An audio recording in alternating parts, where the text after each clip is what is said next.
नमस्कार दोस्तों, आपका स्वागत है आपके अपने यूट्यूब चैनल स्मार्ट स्टडी पर। फ्रेंड्स, आज की क्लास जो है यह क्लास जो एसएससी एमटीएस एग्ज़ाम और एसएससी जीडी एग्ज़ाम के लिए बहुत ही ज़्यादा महत्वपूर्ण है। एसएससी एमटीएस का एग्ज़ाम जो है वो 4 फरवरी से स्टार्ट है और एसएससी जीडी का एग्ज़ाम जो है वो 23 फरवरी से स्टार्ट है। तो इन सभी बच्चों के लिए यह क्लास जो है बहुत ही ज़्यादा महत्वपूर्ण है। आप लोग इस क्लास को अंत तक पूरा जरूर देखना। क्लास अच्छी लगेगी तो लाइक कर देना, चैनल पर नया हो तो सब्सक्राइब कर लीजिए, बेल आइकन को प्रेस कर लीजिए ताकि आने वाली वीडियो का नोटिफिकेशन सबसे पहले आपको मिल सके। आज की क्लास को हम स्टार्ट करते हैं और पहला क्वेश्चन है कि केंद्र की खोज किसने की थी। केंद्र की खोज किसने की थी? ऑप्शन है स्लाइडेन ने, ऑप्शन बी स्वान ने, ऑप्शन सी है रॉबर्ट ब्राउन ने और ऑप्शन डी है विर्चू ने। तो राइट आंसर हो जाता है option number C, Robert Brown ने जो है केंद्र की खोज की थी। डिटेल सोल्यूशन देख लेते हैं कि केंद्रक कोशिका का महत्वपूर्ण भाग है। इसकी खोज जो है 1831 में रॉबर्ट ब्राउन ने की थी और उन्होंने यह खोज जो है पौधों की कोशिकाओं का अध्ययन करते समय की थी। किस समय की थी?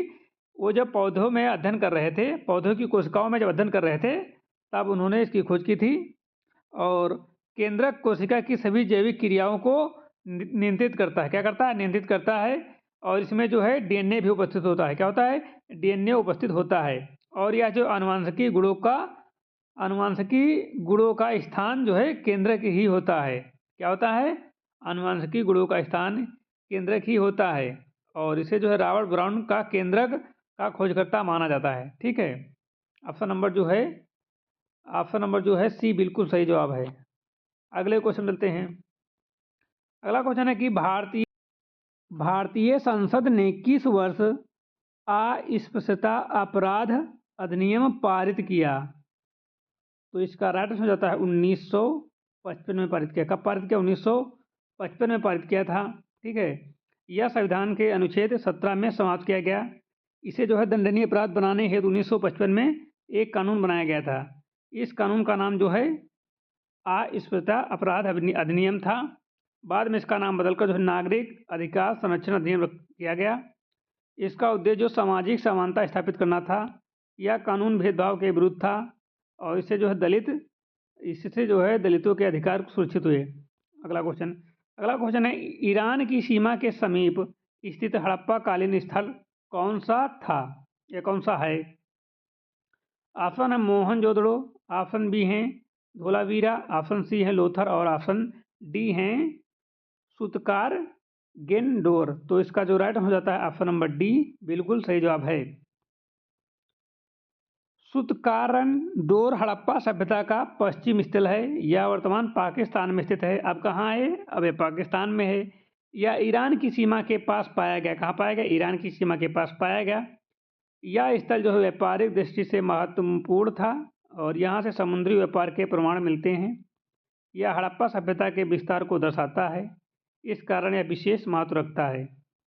अगला क्वेश्चन है कि बंगाल के विरुद्ध सैन्य अभियान करने वाला प्रथम मुगल शासक कौन था? बाबर, अकबर, हुमायूं, जहांगीर। तो राइट आंसर हो जाता है ऑप्शन नंबर हुमायूं। ठीक है, ऑप्शन नंबर सी सही जवाब है। हुमायूं जो है सही जवाब है। हुमायूं द्वितीय मुगल शासक था। उसने बंगाल के शासक के विरुद्ध अभियान किया। यह अभियान शेरशाह सूरी के उदय से जुड़ा था। हुमायूं को बंगाल अभियान में कठिनाइयों का सामना करना पड़ा।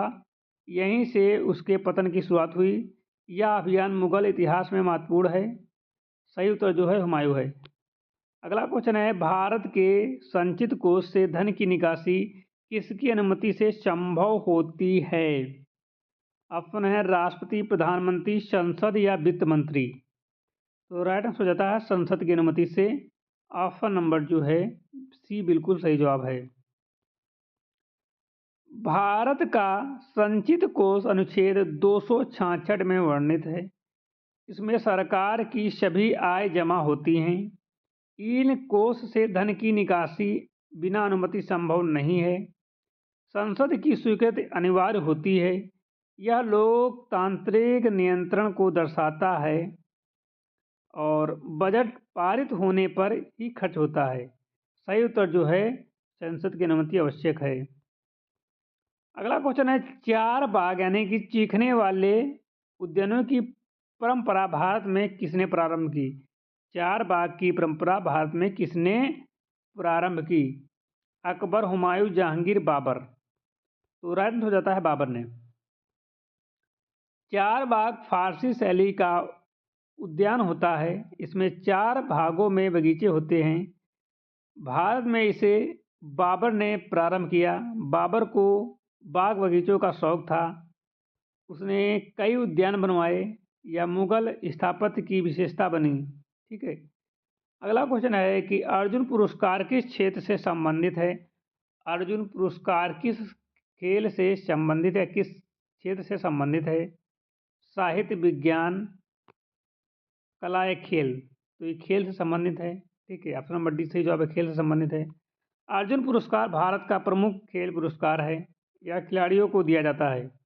इसकी शुरुआत पूछे तो इसकी शुरुआत 1961 में हुई थी। कब हुई थी? 1961 में।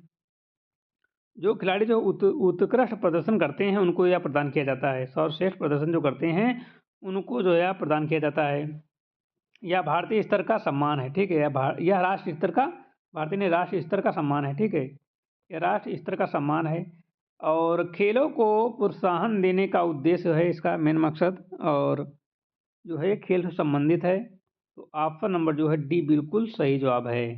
ठीक है। अगला क्वेश्चन है कि लाल कांच को अधिक ताप पर गर्म करने पर वह कैसा दिखाई देता है? लाल कांच को अधिक ताप पर गर्म करने पर वह कैसा दिखाई देता है? लाल, पीला, नीला या हरा? तो दिखाई देता है हरा। ठीक है, ऑप्शन नंबर कौन सा सही है? ऑप्शन नंबर डी सही है, हरा, ग्रीन।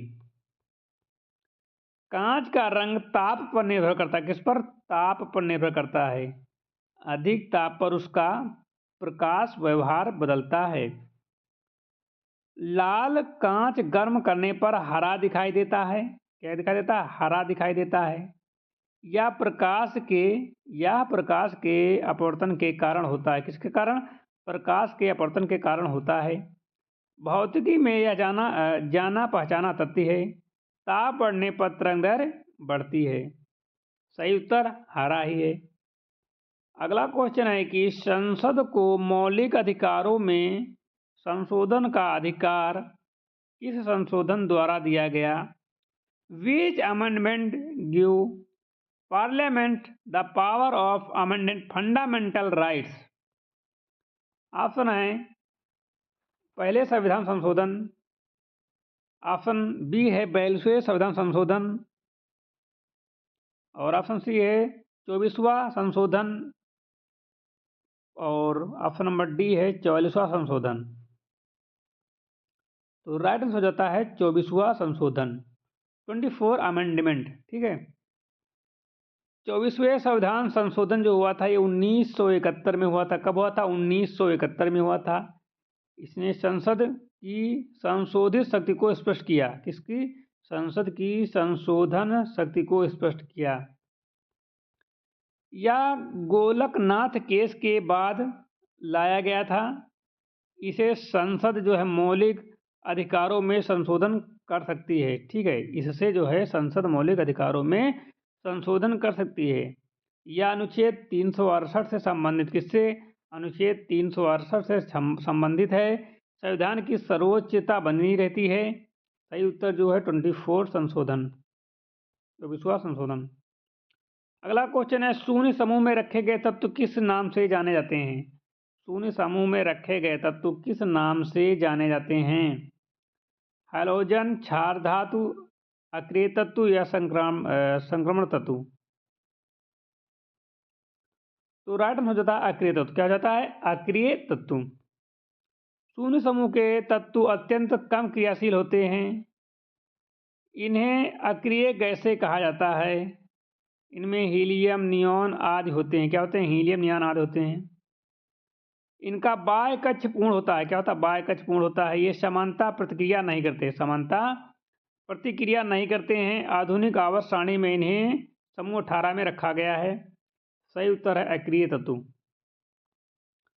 अगला क्वेश्चन है कि लाल कुंवर नामक गणिका किस मुगल शासक के समय प्रभावशाली थी? Lal Kunwar was influential during the reign of which Mughal ruler? Aurangzeb, Farrukhsiyar या जहांदार शाह या बहादुर शाह? तो राइट आंसर हो जाता है जहांदार शाह।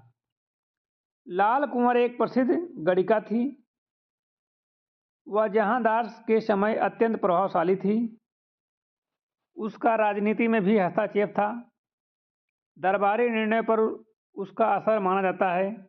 यह मुगल काल के पतन का संकेत था और उस समय दरबार भ्रष्ट हो चुका था। सही उत्तर जो क्या है, जहांदार शाह है। ठीक है, ऑप्शन नंबर कौन सा सही है? सी। ठीक है, सी बिल्कुल सही जवाब है।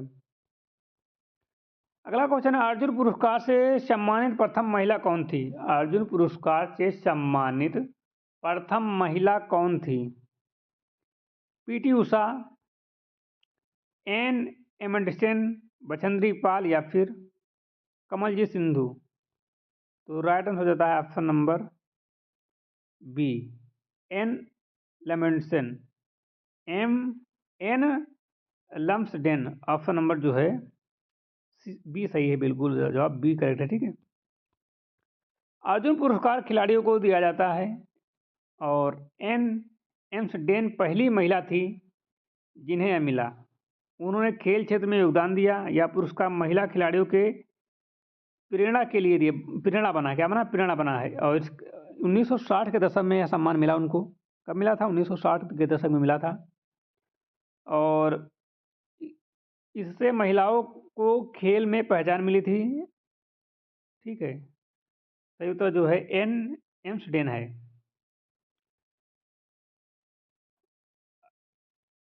अगला क्वेश्चन है, भारत में सिनेमा जगत का सर्वोच्च पुरस्कार कौन सा है? राष्ट्र फिल्म पुरस्कार, फिल्म फेयर अवार्ड, पद्मश्री या दादा साहब फाल्के पुरस्कार? तो सिनेमा में जो है ऑप्शन नंबर डी से हो जाना चाहिए कि भारत में सिनेमा जगत का सर्वोच्च पुरस्कार जो है दादा साहब फाल्के पुरस्कार है। ठीक है, दादा साहब फाल्के पुरस्कार है। दादा साहब फाल्के पुरस्कार जो भारतीय सिनेमा का सर्वोच्च सम्मान है। कौन सा सर्वोच्च सम्मान है? यह आजीवन योगदान के लिए दिया जाता है। इसकी शुरुआत जो है 1969 में हुई थी। यह पुरस्कार भारत सरकार द्वारा प्रदान किया जाता है। दादा साहेब फाल्के भारतीय सिनेमा के जनक माने जाते हैं। यह सम्मान हर वर्ष एक व्यक्ति को मिलता है। ठीक है, तो सही उत्तर जो है ऑप्शन नंबर डी है। तो आज की क्लास को हम यहीं पर विराम देते हैं। अगर आपको क्लास अच्छी लगी हो तो लाइक कर देना। ठीक है, एक लाइक कर देना। जो लोग चैनल को सब्सक्राइब नहीं किए, चैनल को सब्सक्राइब कर लीजिए। बेल आइकन को प्रेस कर लीजिए ताकि आने वाली वीडियो का नोटिफिकेशन सबसे पहले आप लोगों को मिल सके। ठीक है, आप लोग टेलीग्राम चैनल को ज्वाइन कर लीजिए। टेलीग्राम चैनल की लिंक जो है डिस्क्रिप्शन बॉक्स में है, वहाँ पर आप क्लिक करके ज्वाइन हो जाइए। मिलते हैं नई क्लास के साथ, तब तक के लिए जय हिंद।